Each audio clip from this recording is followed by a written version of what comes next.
Welcome back to Lucky Frog Gaming. I'm your host, Crystal, and this is Joe. And today, we are going to talk a little bit more about our new favorite party game, Coalition. We had an exciting opportunity to play test this at BGG Spring with the creator, Josh, and actually the artist, Coco, was there as well. We did. There was over, I think our group had 20 people. It did. It had 20 people. 20 people, so it actually required 2 boxes of this because one box will hold up to 15 people. They were not going to leave anybody out. No, they did not. It was very inclusive and very fun. And today, we're going to talk a little bit about our experience playing Coalition. That's correct. Let me first say, Joe, there was a wide dynamic of different personalities that was in this group. And I feel like this game fully accommodated all those. You know what? That's actually really true. From the rambunctious gesture, who was an absolute character in and of himself. He was. I feel like the different classes all kind of started to morph. Like the rebels and the merchants, they seem to be doing seedy deals the entire time. They absolutely did. As we know how the game ended. Well, and the clergy were nothing but pious, of course. Of course. Of course. We never did anything shady at all. At least one of us didn't. Well, I mean, that's probably why we lost. We needed to be shady. No. So we actually had an absolute blast playing this. So what were your first impressions? Because I'll be honest, I don't think you've ever participated in, and I don't want to box you in on anything, but like this is not, I would say, your normal go-to garden cooking colorful dragon game. This is true. You are right, Joe. This isn't something that I would naturally be drawn to on my own, but I am always open to trying new things, and I am so glad that I did. I had a very positive first impression having a chance to play Coalition with everyone at the Spring BGG. I thought, like I'd already mentioned, it was very inclusive. There was very little downtime.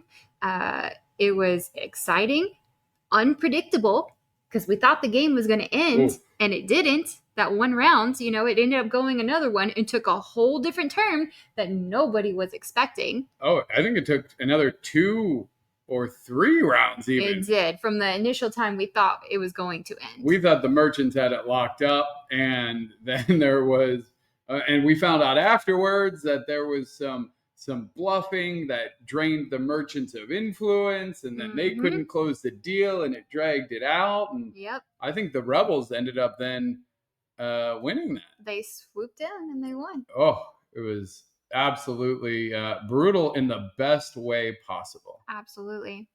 But what was your first impressions of it? Well, I mean, I'll be honest. I really like social deduction games.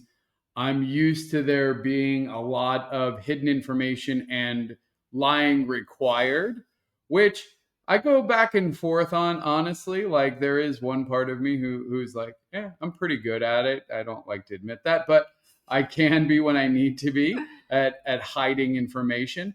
But for me, being able to play a relatively clean game, not having to really lie, and in fact, be very truthful throughout the entire game was quite refreshing.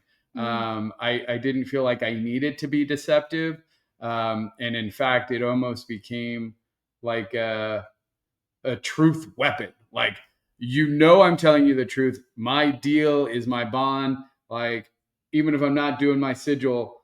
Now, I did have people, Jester, who went back on their deals or were like a little bit like, they hedged their bets, which they played their role well because the Jester did end up winning their individual victory. He did.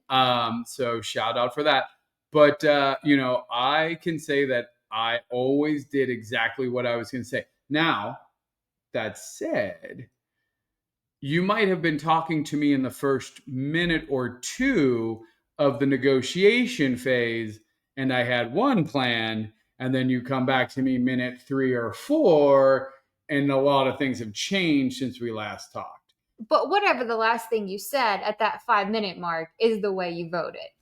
Correct. Whatever was on the last negotiation of what I said, that's what happened.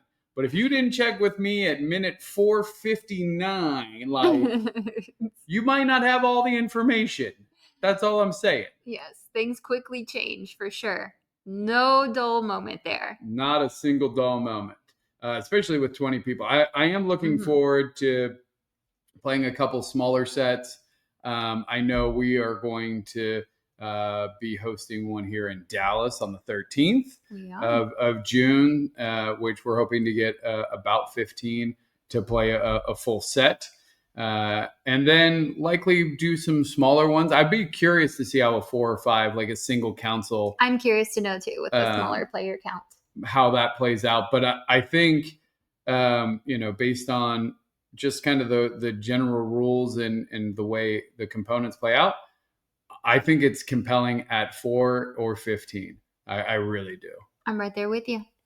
Yeah. So I don't know about you, but I definitely plan on backing Coalition on Kickstarter when it comes out June 10th. I will be first in line to get my copy, maybe even two, so I can play a full set of 20 plus people. Not I mean, that, especially if we get it, you know, popular and in such well, a no, high it's going to be demand. popular. By this time next year, they're going to be saying "Blood on the Clock." What was that game? Because we just want to play Coalition. That's what I believe. I could see some truth to being to that. Yeah, yeah. So anyway, thank you so much to Josh and the team at Spoonbill Games, who are creating and doing Coalition Councils of the Republic. We absolutely wish you the best of luck and know that you are going to do awesome on your Kickstarter. Until next time, stay Stay lucky, lucky, stay stay gaming. gaming.